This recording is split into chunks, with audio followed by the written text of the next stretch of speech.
시작하겠습니다. 우리는 지금 무슨 공부를 하고 있죠? 명색이 무엇인가? 이거 명확히 잘 이해해야 됩니다. 명색이라는 말은 12연기를 이해하는 가장 정점에 있는 핵심적인 단어입니다. 전 시간에는 명신을 정의했죠. 수는 느낌이죠. 상은 지각입니다. 사는 의도이고요. 촉은 접촉입니다. 마지막으로 작의는 주의입니다.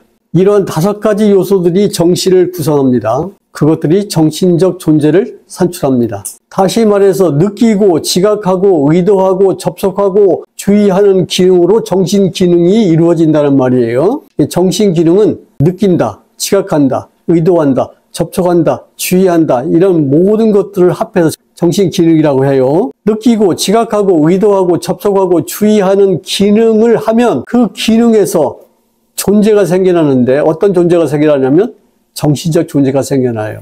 오늘은 명신에 이어서 색신을 공부합니다. 첫 시간에는 색신 중에서도 4대의 색을 공부하고요. 둘째 시간에는 4대 소조의 색을 공부합니다. 세종께서는 명색을 다음과 같이 정의했습니다. 수, 상, 사, 자기, 이것을 명이라고 한다. 이렇게 말씀하셨어요. 4대와 4대 소조의 색, 이것을 색이라고 한다. 이 두 정의가 굉장히 중요합니다. 이거 잘못 알아가지고 엉뚱한 소리 하는 사람 많아요. 세종이 제자들에게 이렇게 말씀하셨어요. 법을 명확하게 이해하라. 명확하게 이해하지 않으면 어떤 일이 일어나는가? 다음과 같이 비유를 들었어요. 뱀을 잡을 때 잘못 잡으면 물려서 죽거나 죽을 만큼의 고통을 겪는 것과 같다. 그리고 뱀을 어떻게 잡아야 하는가 설명했는데, 인도 사람들의 뱀 잡는 방법은 우리나라하고 좀 비슷하더라고요. 이게 3개의 발로 된, 이렇게 된 발로 뱀을 꼭 눌러야 되는데 어디를 눌러야 할까요? 바보같이 꼬리를 누르고 잡으려고 하면 물리겠죠. 어디를? 머리 쪽을 눌러서 잡아야 되겠죠. 법을 명확하게 파악하지 않으면 그 독을 가진 뱀에게 물려 죽는 것과 같아요. 명은 정신적 구성 요소예요. 그리고 색은 물질적 구성 요소입니다. 지금 명색이 인식과 존재를 구성하는 요소라고 말했는데, 이 말의 뜻을 잘 이해해야 됩니다. 명색은 인식을 구성하는 요소예요. 그리고 명색은 존재를 구성하는 요소죠. 다시 한번 살펴볼게요. 인식이 일어나면 그 인식 행위의 결과로 뭐가 생겨나냐면 존재 현상이 생겨납니다. 현상이라는 단어를 설명했죠, 아까. 이런 현상이 어디에서 생겨날까요? 인간의 머릿속에서 생겨나요. 예를 들면 시각하는 내지 정신하는 인식 기능은 모두 물질 기능입니다. 시각하는 행위의 결과로 생겨나는 존재가 아니죠. 내지 정신하는 행위의 결과로 생겨나는 존재를 의라고 합니다. 여러분이 이것을 못 받아들이니까 공부가 안 나간다는 것을 나중에 알았어요. 지금 6개월 동안 계속해서 말하는 게 뭐예요? 시각하기 때문에 아니라고 한다. 시각하기 때문에 아니라고 한다. 이거 하나만 입에다 물고 6개월 살았어도 깨달았겠다. 그러니까 동영상을 들어보면 이 말을 많이 하거든. 해안사에 그 현판이 있었다고 말 안 했어요? 이 산문에 들어오려면 새 속에서 익힌 지식을 다 버려라. 그냥 들어가도 현판이 내 모가지를 탁 잡고 야 이 자식아 안 버렸구만 이라고 말 안 해요. 그리고 거기를 지나간 사람들이 그렇게 지나갔겠죠. 다. 나는 못 지나갔어요. 왜? 여기는 세속의 지식을 다 버려야 들어갈 수 있는 곳인갑다. 아유 미치겠네. 그래가지고 50분 1시간을 거기서 고뇌에 차서 앉아서 머리를 감싸고 생각했잖아요. 그리고 일어나서 결심했어요. 버려야지. 내가 인생에서 뭘 버린 건 자잘한 건 좀 있었지만 그렇게 전면적으로 몽땅 다 버린 건 처음인 것 같아. 그래서 강조합니다. 불교는 구하려고 하면 절대 얻지 못해요. 헛짓입니다. 천년을 해도 버려야 돼요. 무엇을? 아니라고 하는 존재가 시각한다고 하는 행위의 원인으로 존재한다고 하는 그 잘못된 생각을 버리라고요. 그러면 아는 어떻게 존재합니까? 행위를 해야 그 행위의 결과로만 생겨난다. 이런 뜻이에요. 내가 강조하는 말은 단 하나예요. 인간은 행위하는데 존재는 모두 행위의 결과로 생겨난 경험적인 것이지 행위 앞에서 행위를 지배하는 그런 선험적인 존재는 없다는 거예요.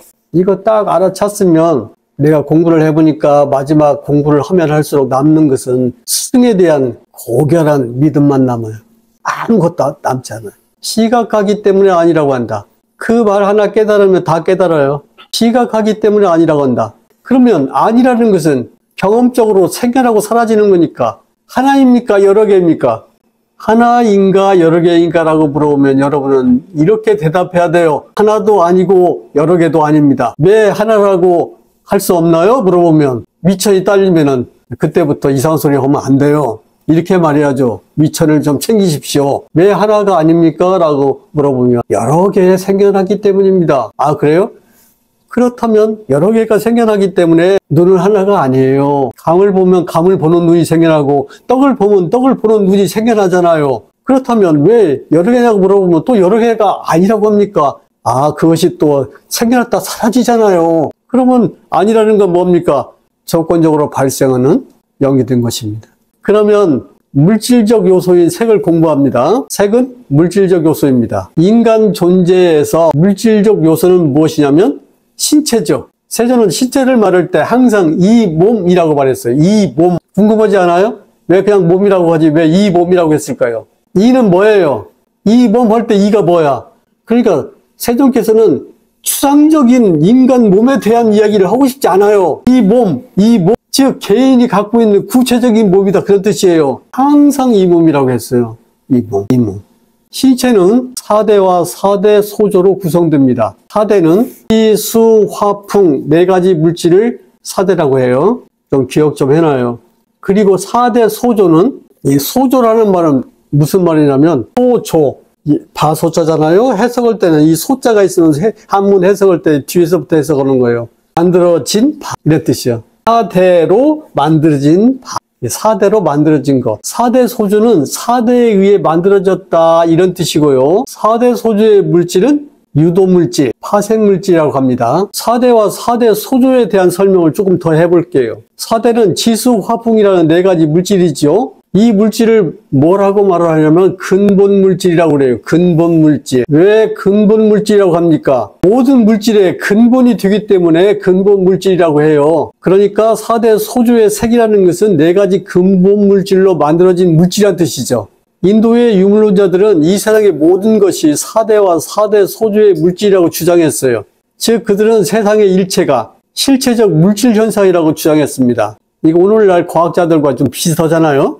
유물론은 유심론을 반대해서 나타난 주장입니다. 유심론과 유물론의 극단적 대립을 뭐라고 하냐면 양극단이라고 그래요. 그러니까 세존이 출현할 그 당시에 인도의 그 역사적 배경은 뭐냐면 유물론자들과 유심론자들이 싸우고 있었어요. 이 세계가 정신적인 현상이다. 아니야, 물질적인 현상이야. 오늘날도 싸워요. 유물론과 유심론의 화해는 불가능한 것처럼 보입니다. 그러면 지수, 화풍 4대 중에서 지를 설명하겠습니다. 근본 물질 가운데 지가 있어요. 지는 물질의 견고성을 말합니다. 기억해 둬야겠죠. 견고성. 근본 물질 가운데 지는 물질의 견고성을 말합니다. 손을 만져보세요.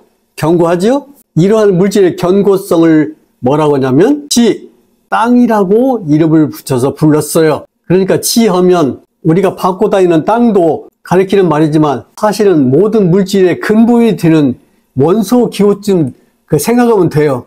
사대라는 것은 4가지 근본 물질인데 고대 인도인들은 4가지 원소로 물질을 분석했다는 거예요. 인도 사람들도 그냥 그걸 설명하기 위해서 4대라는 근본 물질을 자기들이 이제 찾아낸 거예요. 이 자연 속에서. 유물론자들은 주장합니다. 우리 몸은 자연에 항상 존재하고 있는 지의 견고성으로 만들어졌다고. 그러니까 모든 사람의 몸에는 어떤 물질이 있냐면 지라고 하는 물질이 다 들어있다. 그런 말이에요. 지는 특징이 뭡니까? 견고함. 견고하다는 말은 단단하다 그런 뜻도 있지만 자기가 형체를 지탱할 정도의 견고함을 갖고 있다 그런 뜻이에요. 그러니까 유물론자 몸이 죽으면 살과 뼈는 어디로 돌아간다고 주장할까요? 자연에서 왔으니까 자연으로 돌아간다고 주장하겠죠. 이것이 인간 존재는 자연에서 왔다가 자연으로 돌아간다고 하는 사고방식이에요.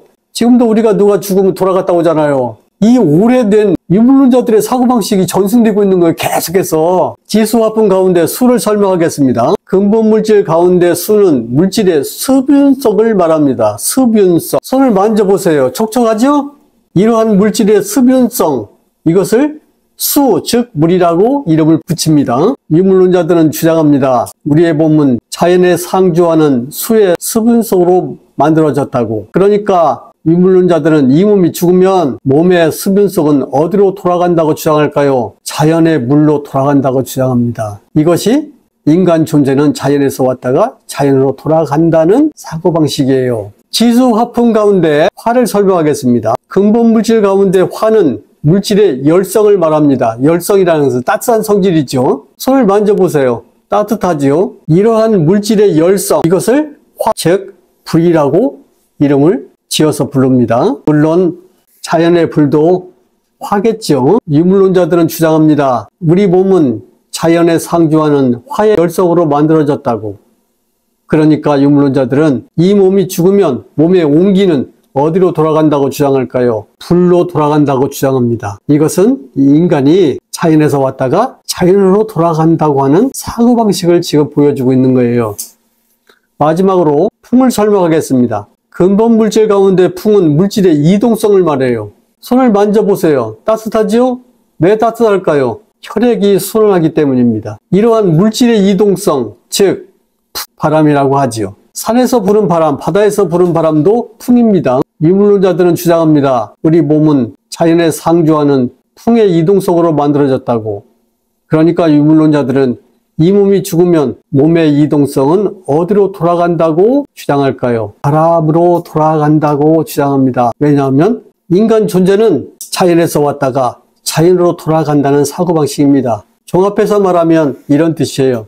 물질 이론가들은 인간을 물질적 존재라고 간주합니다. 우리가 완전 이거 물질 덩어리예요.